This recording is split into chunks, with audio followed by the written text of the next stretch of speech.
নমস্কার বন্ধুরা, আমি আপনাদের প্রিয় গল্পকার। আজ আমি আপনাদের জন্য এমন এক গল্প নিয়ে এসেছি যা আপনাদের হৃদয় ছুঁয়ে যাবে, আপনাদের মনে জাগাবে এক গভীর আবেগ আর রোমাঞ্চ। এই গল্পটি পাঠিয়েছেন আমার এক প্রকাশ্যে অনিচ্ছুক ফলোয়ার।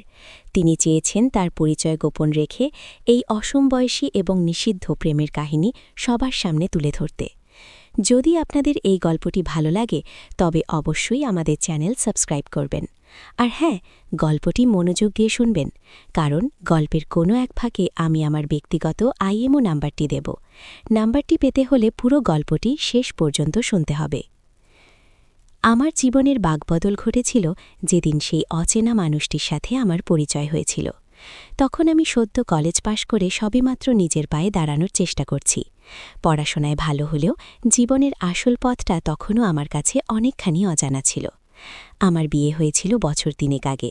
স্বামী রাহুল সরকারি চাকরি করে, বেশ ভালো মানুষ, কিন্তু সম্পর্কের গভীরতাটা হয়তো আমার মনের মতো ছিল না। সে তার নিজের জগতেই মগ্ন থাকত, আর আমি আমার একাকিত্বে। ঘটনার সূত্রপাত হয়েছিল এক সাহিত্য অনুষ্ঠানে।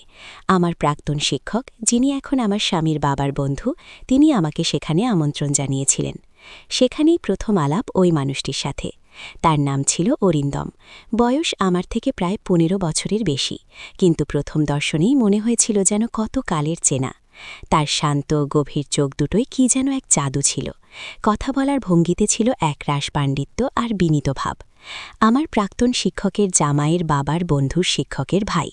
এই দীর্ঘ পরিচয়টা যেন তার প্রতি আমার আকর্ষণকে আরও বাড়িয়ে দিয়েছিল। তার সম্পর্কে যখন শুনলাম, তখন থেকেই তার প্রতি একটা অদ্ভুত টান অনুভব করছিলাম। কথা শুরু হয়েছিল সাহিত্য নিয়ে, পুরনো দিনের গান নিয়ে। তারপর ধীরে ধীরে তার জীবনের নানা দিক ছুঁয়ে গেল। অরিন্দম তার জীবনের নানা অভিজ্ঞতা ভাগ করে নিয়েছিলেন। তার কথায় ছিল এক ধরনের পরিপক্কতা, যা আমার মতো অল্প বয়সী মেয়ের কাছে ছিল অত্যন্ত লোভনীয়। আমি মন্ত্রমুগ্ধের মতো শুনছিলাম। তিনি আমার দিকে এমনভাবে তাকিয়েছিলেন যেন আমি তার বহুদিনের চেনা কেউ।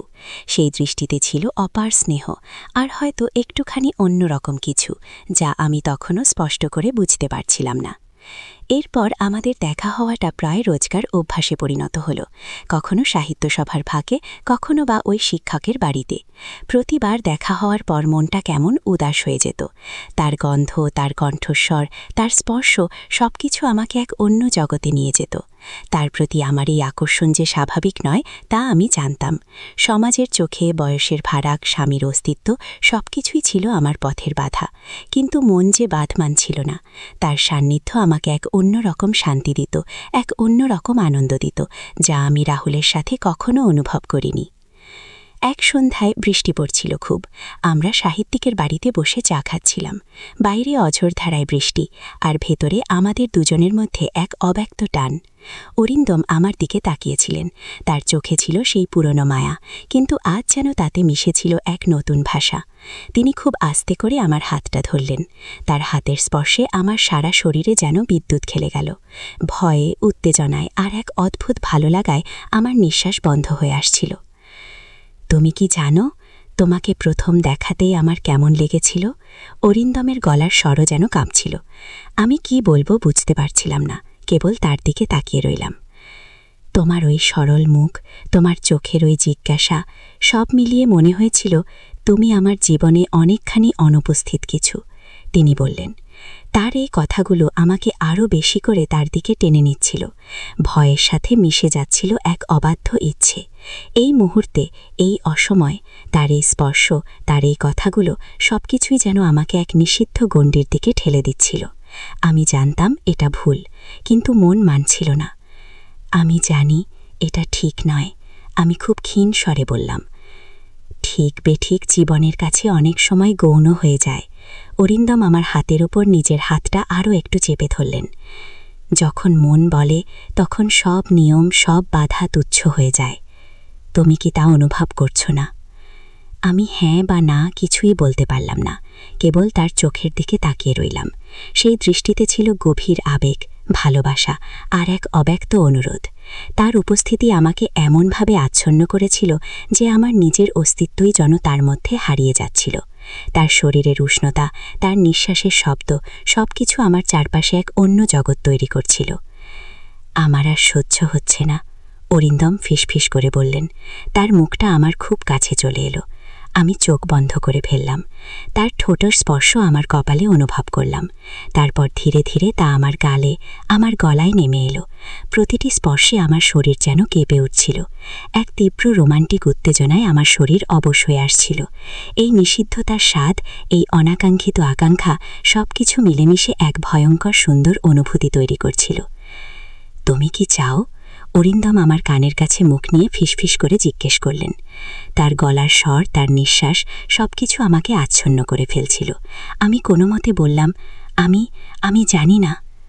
আমি জানি তুমি কি চাও, তিনি বললেন। তুমি চাও এই বন্ধন, এই আকর্ষণ, এই যে অন্যরকম অনুভূতি যা তুমি আর কোথাও পাওনি। তার এই কথাগুলো আমার মনের গোপন কথাগুলোকেই যেন বলে দিচ্ছিল। আমি তার দিকে আরও একটু এগিয়ে গেলাম। আমাদের শরীর একে অপরের খুব কাছে। আমি তার বুকের ধুকপুকানি স্পষ্ট শুনতে পাচ্ছিলাম। তার বাহু আমাকে জড়িয়ে ধরল। সেই আলিঙ্গনে ছিল এক অব্যক্ত আকুতি, এক গভীর ক্ষেম। আমরা একে অপরের নিঃশ্বাস প্রশ্বাসে একাকার হয়ে যাচ্ছিলাম। আমি তোমাকে, অরিন্দম কথা শেষ করতে পারলেন না। তার ঠোঁট আমার ঠোঁটের ওপর নেমে এলো। সেই প্রথম চুম্বন ছিল আমার জীবনের সবচেয়ে স্মরণীয় মুহূর্ত। ভয়ের সব সীমা অতিক্রম করে, সামাজিক সব বাধাকে তুচ্ছ করে, কেবল দুটি হৃদয় একে অপরের সান্নিধ্য খুঁজছিল। তার চুম্বনে ছিল এক তীব্র আবেগ যা আমাকে গ্রাস করে ফেলছিল। আমার মনে হচ্ছিল এই মুহূর্তে এই পৃথিবীর সব কিছু অর্থহীন। কেবল এই অনুভূতি, এই আকর্ষণ, এই নিষিদ্ধ প্রেমই সত্যি। কিন্তু তখনই দরজায় মৃদু টোকা পড়ল। আমাদের দুজনেরই শরীর কেঁপে উঠল। কে হতে পারে এই অসময়? আমরা দ্রুত সরে এলাম একে অপরের থেকে, যদিও আমাদের মন তখনও একে অপরের সান্নিধ্যেই মগ্ন ছিল। অরিন্দমের মুখটা ফ্যাকাশে হয়ে গেল। আমার হৃৎপিণ্ড দ্রুত লয়ে ছুটছিল। এই মুহূর্তে কে এসে পড়ল? আমার স্বামী নাকি? অরিন্দম আমার দিকে তাকালেন। তার চোখে ছিল ভয় আর উদ্বেগ।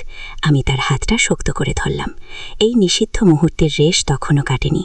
আমাদের দুজনের মধ্যেই তখন এক তীব্র রোমান্টিক উত্তেজনা ছিল। এই অনাকাঙ্ক্ষিত আগমনে সেই উত্তেজনা আরও ভয়ানক হয়ে উঠল। এখানে থাম্বনেলের জন্য আকর্ষণীয় লাইন। যখন সব বাধা তুচ্ছ হয়ে যায়, কেবল দুটি হৃদয়েরই ডাক শোনা যায়। আমার গল্প আজ এখানে শেষ নয়। এই রহস্যের উন্মোচন, এই অসম বয়সের প্রেমের শেষ কোথায় তা জানতে হলে আপনাদের অপেক্ষা করতে হবে। আমাদের চ্যানেল সাবস্ক্রাইব করুন এবং কমেন্ট করে জানান আপনারা কি এই গল্পের দ্বিতীয় পর্ব শুনতে চান। আপনাদের আগ্রহই আমাকে আরও নতুন নতুন গল্প নিয়ে আসতে উৎসাহিত করবে। আর হ্যাঁ, আমি আমার IMO নাম্বারটি পরের পর্বে দেব। যারা নাম্বারটি পেতে আগ্রহী তারা অবশ্যই সাবস্ক্রাইব করে রাখুন এবং কমেন্ট করে জানান।